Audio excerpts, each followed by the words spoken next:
हर हर महादेव सभी भक्तों को, आप सभी भक्तों का स्वागत है शिव भक्ति सागर में। और आज हम इस वीडियो में श्रवण करेंगे कार्तिक मास महात्म्य की कथा अध्याय 3। तो आप सभी भक्तजन कथा को बड़ी ही श्रद्धा से पूर्ण श्रवण कीजिएगा। बोलिए उमापति श्री शंकर भगवान की जय, श्री लक्ष्मी नारायण भगवान की जय। सत्यभामा ने कहा, हे प्रभु, आप तो सभी काल में व्यापक हैं और सभी काल आपके आगे एक समान है। फिर भी यह कार्तिक मास ही सभी मासों में श्रेष्ठ क्यों है? आप सब तिथियों में एकादशी और सभी मासों में कार्तिक मास को ही अपना प्रिय क्यों कहते हैं? इसका कारण बताइए। भगवान श्री कृष्ण ने कहा, हे भामिनी, तुमने बहुत ही अच्छा प्रश्न किया है। मैं तुम्हें एक उसका उत्तर देता हूँ, तुम इसे ध्यान पूर्वक सुनो। इसी प्रकार एक बार महाराज बेन के पुत्र राजा पृथु ने प्रश्न के उत्तर में देव ऋषि नारद से प्रश्न किया था और जिसका उत्तर देते हुए नारद जी ने उसे कार्तिक मास की महिमा बताते हुए कहा, हे राजन, एक समय शंख नामक एक राक्षस बहुत ही बलवान और अत्याचारी हो गया था। उसके अत्याचारों से तीनों लोक में त्राही त्राही मच गई। उस शंखासुर ने स्वर्ग में निवास करने वाले देवताओं पर विजय प्राप्त कर इंद्र आदि देवताओं एवं लोकपालों के अधिकारों को छीन लिया। उससे भयभीत होकर समस्त देवता अपने परिवार के सदस्यों के साथ सुमेरु पर्वत की गुफाओं में बहुत दिनों तक छिपे रहे। तत्पश्चात वे निश्चिंत होकर सुमेरु पर्वत की गुफाओं में ही रहने लगे। उधर जब शंखासुर को इस बात का पता चला कि देवता आनंद पूर्वक सुमेरु पर्वत की गुफाओं में निवास कर रहे हैं, तो उसने सोचा कि ऐसी कोई दिव्य शक्ति अवश्य है जिसके प्रभाव से अधिकारहीन यह देवता अभी भी बलवान है। सोचते सोचते वह इस निर्णय पर पहुंच गया कि वेद मंत्रों के बल के कारण ही देवता बलवान हो रहे हैं। यदि इनसे वेद छीन लिए जाएं तो वे बलहीन हो जाएंगे। ऐसा विचार कर शंखासुर ने ब्रह्मा जी के सत्यलोक से शीघ्र ही वेदों को हर लाया। उसके द्वारा ले जाए जाते हुए वेद भय उसे उसके चंगुल से निकल भागे और जल में समा गए। शंखासुर ने वेद मंत्रों तथा बीज मंत्रों को ढूंढते हुए सागर में प्रवेश किया, परंतु ना तो उसको वेद मंत्र मिले और ना ही बीज मंत्र।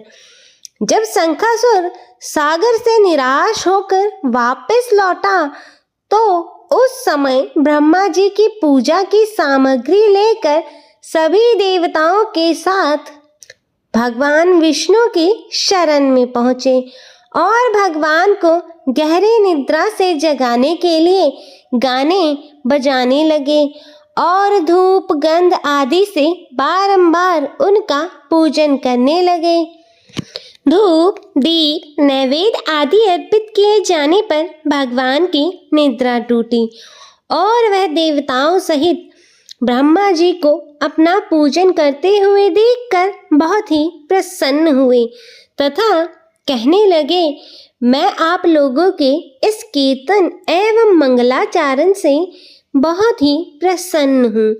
आप अपना अभिष्ट वरदान मांगिए, मैं अवश्य प्रदान करूँगा। जो मनुष्य आश्विन शुक्ल की एकादशी से देवोत्थान एकादशी तक ब्रह्म मुहूर्त में उठकर मेरी पूजा करेंगे, उन्हें तुम्हारी ही भांति मेरे प्रसन्न होने के कारण सुख की प्राप्ति होगी। आप लोग जो पाद अर्घ्य, आचमन और जल आदि सामग्री मेरे लिए लाए हैं, वे अनंत गुणों वाली होकर आपका कल्याण करेंगी। शंखासुर द्वारा हारे गए पूर्ण वेद जल में स्थित है। मैं सागर पुत्र शंखासुर का वध कर उन वेदों को अभी ला देता हूँ। आज से बीज मंत्र और वेदों सहित मैं प्रति वर्ष कार्तिक मास में जल में विश्राम किया करूँगा। अब मैं मत्स्य रूप धारण करके जल में जाता हूँ। तुम सब देवता भी मुनीश्वरों सहित मेरे साथ जल में आओ। इस कार्तिक मास में जो श्रेष्ठ मनुष्य प्रातः काल स्नान करते हैं, वह सब यज्ञ के अवव्रत स्नान द्वारा भली भांति नहा लेते हैं। हे देवेंद्र, कार्तिक मास में व्रत करने वालों को सब प्रकार से धन, पुत्र, पुत्री आदि देते रहना और उनकी सभी आपत्तियों से रक्षा करना। हे धनपति कुबेर, मेरी आज्ञा के अनुसार तुम उनके धन धान्य की वृद्धि करना, क्योंकि इस प्रकार का आचरण करने वाला मनुष्य मेरा रूप धारण कर जीवन मुक्त हो जाता है।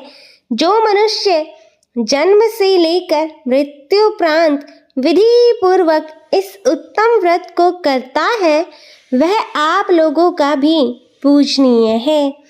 कार्तिक शुक्ल पक्ष के एकादशी तिथि को तुम लोगों ने मुझे जगाया है, इसलिए यह तिथि मेरे लिए अत्यंत प्रीतिदायिनी है और माननीय है।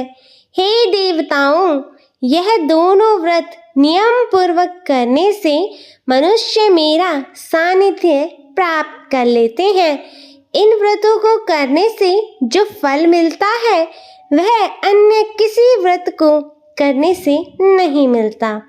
अतः प्रत्येक मनुष्य को सुखी और निरोग रहने के लिए कार्तिक महात्म्य और एकादशी कथा को सुनते हुए उपयुक्त नियमों का पालन करना चाहिए।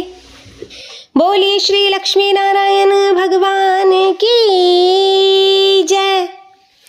तो प्रिय भक्तजनों, यह था कार्तिक मास महात्म्य अध्याय 3 की कथा। तो मैं आशा करती हूँ कि आपको यह वीडियो पसंद आई होगी। वीडियो अच्छी लगे तो इसे लाइक करें और शेयर करें और चैनल को सब्सक्राइब कर नोटिफिकेशन बेल को ज़रूर ऑन करें और अगली वीडियो में देखें भाग 4।